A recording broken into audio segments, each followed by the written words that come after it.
साथीहरू यहाँ हेर्नुहोस् ल, यहाँ सबैजना व्यस्त छ। कोही यहाँनिर झालमुरी खानुमा व्यस्त, कोही यता बात गर्नुमा व्यस्त, यहाँ पनि बात गर्नु व्यस्त भइरहेको छ। यता गाडीहरू आउनु जानु यहाँ हेर्न सक्नुहुन्छ, गाडी आउने जाने मान्छेहरू ड्याम्मै सबैजना आफ्नो व्यस्ततामा छ। तर एउटा चिज देखाउँछु म तपाईँहरूलाई है, मजाको कुरा चाहिँ मान्छेको पनि यस्तै लाइफ हुनु नि है। यहाँ हेर्नु न, हेर्नु त बिन्दास सुतिरहेको छ, यहाँ चाहिँ बिन्दास सुतिरहेको छ, देख्न सक्नुहुन्छ।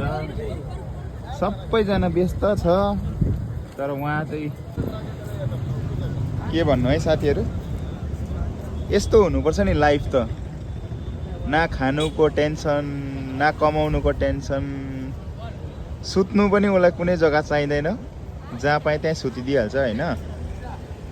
मस्त छ यहाँ हेर्नुहोस् त, बम पड्कोस् कि धरती फुटोस् कि जेसुकै होस् उसलाई मतलब छैन। यस्तै हुनुपर्छ यो लाइफ चाहिँ सबैजनाको। ल कमेन्ट्समा भन्नुहोस् है के गर्नुपर्ने हामी।